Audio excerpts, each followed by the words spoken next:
জানিয়ে দেব এই মুহূর্তে হাতে পাওয়া সর্বশেষ গুরুত্বপূর্ণ আপডেট বাংলা সংবাদ। শুরুতেই থাকছে গণহত্যা নেতৃত্বের অপরাধে রাজনৈতিক দলকে 10 বছর নিষিদ্ধের প্রস্তাব। গণহত্যার সময় কোনো বাহিনী বা দলের নিষ্ক্রিয়তার বিচার, গুম, যৌন নির্যাতনকে মানবতা বিরোধী অপরাধ হিসেবে গণ্য করার বিধান যুক্ত করে আন্তর্জাতিক অপরাধ ট্রাইব্যুনাল আইনে 8 ধরনের পরিবর্তন আনার প্রস্তাব হয়েছে। এর মধ্যে নতুন 5টি ধারা উপধারা সংযোজন এবং 3টি ধারা সংশোধন করবার প্রস্তাব করা হয়েছে খসড়া প্রস্তাবে। গণহত্যা নেতৃত্বের অপরাধে রাজনৈতিক দলকে 10 বছরের জন্য নিষিদ্ধ করবার মতো বিধানও সংযুক্ত করা হয়েছে প্রস্তাবিত খসড়ায়। এবারে জানাবো, আগামীকালই বাইডেনের সঙ্গে বৈঠকে বসবেন নোবেল বিজয়ী অধ্যাপক ডক্টর মোহাম্মদ ইউনুস। আগামীকাল মঙ্গলবার নিউ ইয়র্কে মার্কিন প্রেসিডেন্ট জো বাইডেনের সঙ্গে একান্তে বৈঠক করবেন অন্তর্বর্তীকালীন সরকারের প্রধান উপদেষ্টা। পররাষ্ট্র মন্ত্রণালয়ের কর্মকর্তাদের বরাতে এ তথ্য জানিয়েছে মার্কিন সংবাদ মাধ্যম ভয়েস অব আমেরিকার এক প্রতিবেদন থেকে এ তথ্য জানা গেছে। জানাবো, গণঅভ্যুত্থানের চেতনা থেকে সরে গেলে বিপর্যয় নেমে আসবে। গণহত্যাকারী স্বৈরশাসক শেখ হাসিনার দোসরদের গণমাধ্যম থেকে অপসারণ, নিয়োগ কমিশন গঠন এবং তথ্য সম্প্রচার মন্ত্রণালয় এবং সংস্কৃতি মন্ত্রণালয় স্বেচ্ছাচারী নিয়োগ ও মব জাস্টিসের প্রতিবাদ জানিয়েছে বৈষম্য বিরোধী গণ আন্দোলন। সোমবার বিকেলে রাজধানীর শাহবাগে জাতীয় জাদুঘরের সামনে গণপ্রতিরোধ কর্মসূচিতে এই আহ্বান জানান বক্তারা। এবারে থাকছে আন্দোলনে থাকা সব দলকে নিয়ে জনগণের সরকার গঠনের অঙ্গীকার তারেক রহমানের।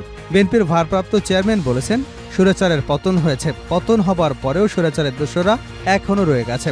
স্বৈরাচারের প্রেতাত্মারা তাদের ষড়যন্ত্রকে অব্যাহত রেখেছে।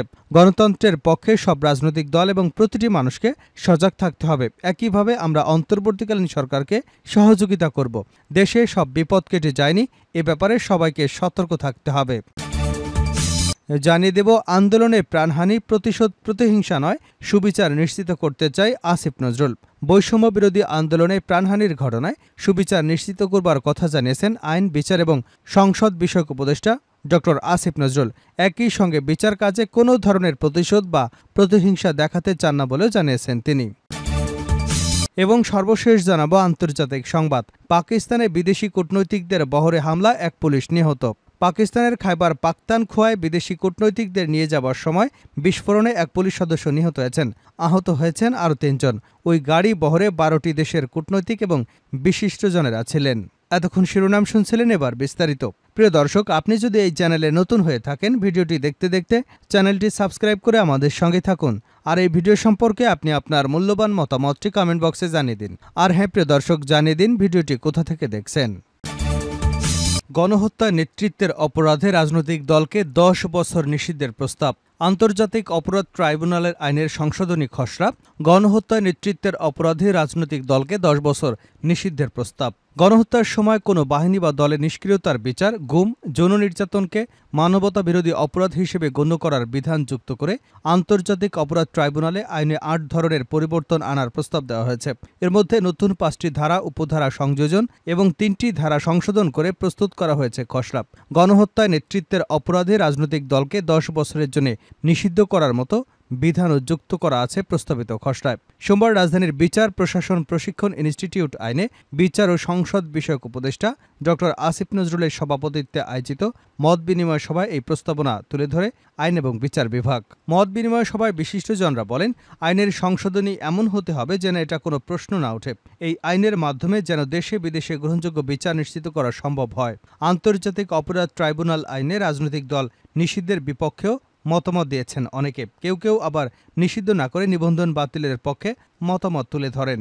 সভাপতির বক্তব্যে আইন উপদেষ্টা আসিফ নজরুল বলেন, গত জুলাই আগস্টে হত্যাকাণ্ডে জনগণ নিজ চোখে দেখেছে একটি বৃদ্ধ প্রজন্ম দেশের একটি তরুণ প্রজন্মকে উন্মুক্তভাবে খুনের নেশায় মেতেছিল। তিনি বলেন, আমাদের বুকের ভিতর যত কষ্ট থাক, যত হতাশা থাক, যত ক্ষোভ থাক, এই খুনের বিচারকে অবশ্যই সবার কাছে গ্রহণযোগ্য হতে হবে।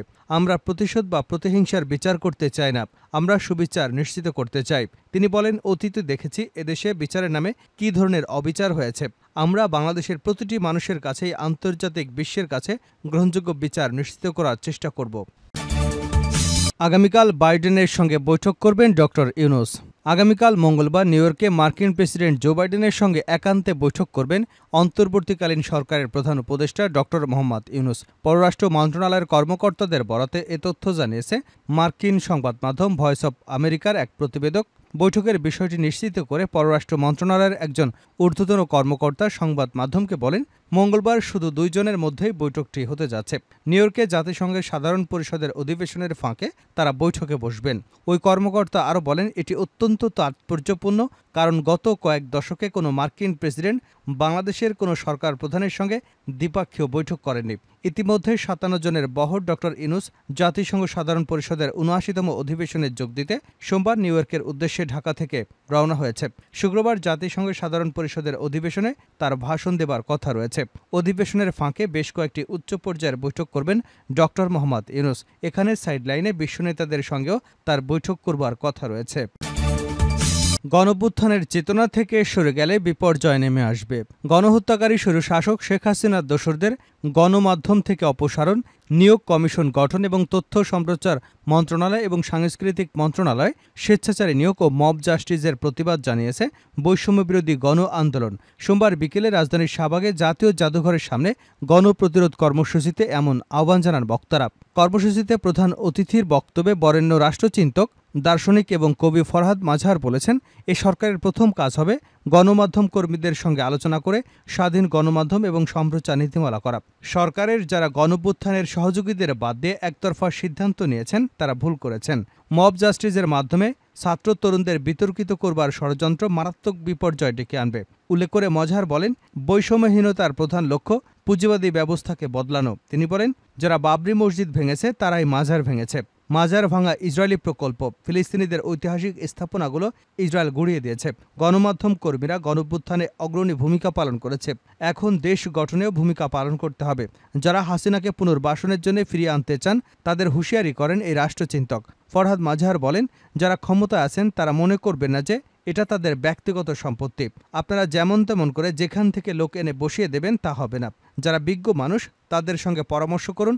বাংলা একাডেমির সিদ্ধান্তে আমরা সন্তুষ্ট, কিন্তু শিল্পকলা একাডেমির সিদ্ধান্তে সন্তুষ্ট নই। তিনি আরও বলেন, গণমাধ্যম এবং সম্প্রচার নীতি যে নামেই হোক তা দরকার। এই নীতি ছাড়া গণমাধ্যম কর্মীদের মালিক থেকে আলাদাভাবে স্বাধীনভাবে সাংবাদিকতা করতে পারবে না। সরকারের প্রথম কাজ সংবাদকর্মীদের সঙ্গে আলোচনা করে গণমাধ্যম নীতি প্রণয়ন করা। গণমাধ্যম কর্মীরা যেন স্বাধীনভাবে কাজ করতে পারেন। গণমাধ্যম কর্মীদের অনেকেই দীর্ঘদিন বেতন পান না, অনেকে সম্মান বা স্বীকৃতিটুকু পান না। যে দায়িত্বে আছেন তাকে এসব শুনতে হবে।